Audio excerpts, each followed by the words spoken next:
evidence for creation. Let's just look at some of the actual Supreme Court cases and see what they've said. In 1963, Supreme Court said, "It certainly may be said the Bible is worthy of study for its literary and historic qualities. Nothing we have said here indicates that such study of the Bible or of religion, when presented objectively as part of a secular program of education, may be effected consistently with the First Amendment." In 1980, the Supreme Court said, "The Bible may constitutionally be used in an appropriate study of history, civilization, ethics, comparative religion, or the like. It's perfectly fine to include creation in the classroom, even teach the Bible in the classroom." Eighth Circuit Court ruled in 1980 it's okay to teach the Bible in a public school. In 1987, the Supreme Court ruled again. They said teaching a variety of scientific theories about the origins of mankind to school children might be done with the clear secular intent of enhancing the effectiveness of science instruction. They said teachers already possess the flexibility to present a variety of scientific theories about the origins of humankind and are free to teach any and all facets of the subject. California State Board of Education ruled in their policy on teaching natural science. They said discussions of any scientific fact, hypothesis, or theory related to the origins of the universe are appropriate to the science curriculum. If you want to keep up on what's going on in education and curriculum, you may want to get a hold of Fred B001 at spectra.net and say, "Put me on the loop," and you'll get all sorts of emails keeping you up to date on what's happening with education. You may also want to get the video, Crisis in the Classroom by Phyllis Schlafly. Tremendous video showing what's happening in our public school classrooms and what the kids are being taught. The average teacher has to rely on things in the textbooks. And for many years, it's been a hobby of mine to collect public school textbooks. I have hundreds of them. My wife says too many. But as I review these textbooks, it's sad to see the things that are taught in these textbooks, things that just simply are not true. But the average teacher doesn't have time, when they've got all these lessons to prepare, to know, they don't have time to study them all to find out which books are good. I mean, which ones should I use for my kids? Even people on the textbook selection committee often do not know, how do I tell which books are good? What do I do anyway? Well, you might want to get the impact article number 278 from the Institute for Creation Research, ICR.org, where they rated the textbooks in 1991. They took all the textbooks that are available for biology, for instance, and rated them based upon the percentage of text devoted to evolution. How strongly is evolution pushed in this book? And I think you'll find they range all the way from not much to a whole lot in the textbooks.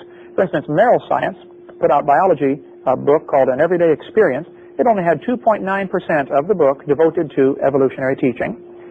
Even that was isolated into a few single places where it would be easy to simply skip those sections or cut the pages out. I don't know why that thought never occurs to people, but man, if your school bought the book, you have the authority to cut the pages out if you don't want your kids taught that information.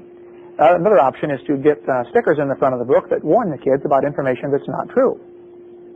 And the school districts are free to teach creation if they want. They're free to exclude evolution. The state can require them to discuss evolution, but they certainly cannot require them to believe in evolution. You find the books range from 2.9% in teaching of evolution all the way up to 15%, where they promote the evolution theory like it's some kind of fact of science. You know, don't you dare question this. I would recommend you do two things.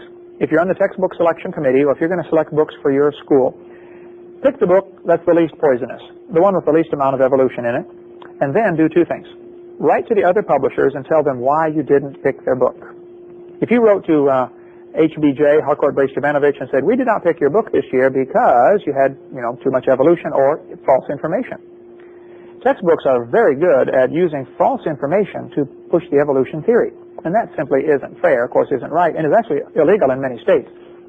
But they don't have any other evidence for their theory, so they use false information, things that have been proven wrong years ago, as supposed evidence for their theory.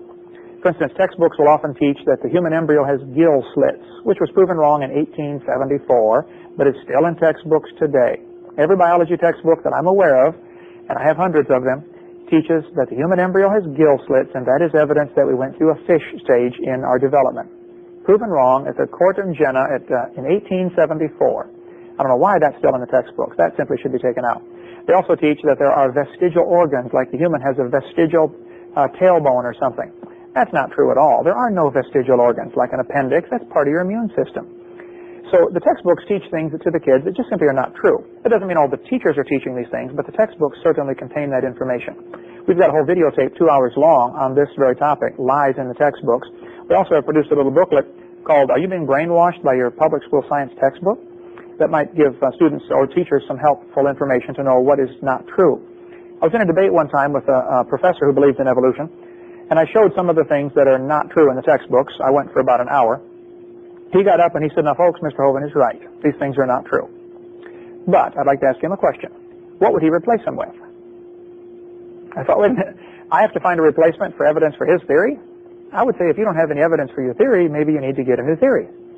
I don't know if that thought ever occurred to him before or not, but I sure suggested it to him. It's understandable that people want kids to believe a particular way. I mean, I try to convert people to believe what I believe, and I think probably everybody in the world does that. But there are some people who are very dedicated to teaching evolution, and they want to make sure kids believe this theory. One of the worst of the textbook publishers that I've seen in all my study on this topic is the BSCS series. Well, if they get involved in it, you can count on it. It'll be loaded with evolution. They were one of the first groups, one of the government-funded groups to publish textbooks in 1960, 61, 62, 63, during that era.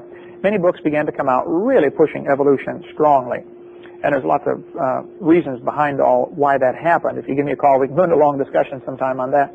But there's an alternative. If a teacher says, well, what book should I get? Well, I recommend you get the least poisonous. And that may change from year to year. It doesn't mean it's always going to be the Merrill Science. They may put a whole bunch in their books next time. You might want to get hold of the Gablers. They would be helpful on discussing that. You might want to just get a supplemental book like this one, Of Pandas and People. This little book is an excellent biology book, but it covers biology from an intelligent design perspective instead of millions of years of evolution.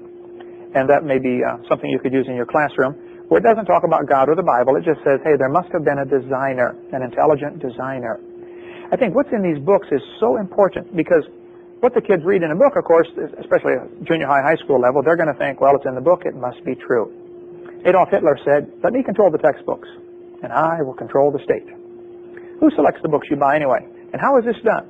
Well, textbook selection, basically, to simplify a kind of a complex process here, there are 50 states in America. 22 of those states have a state textbook selection committee.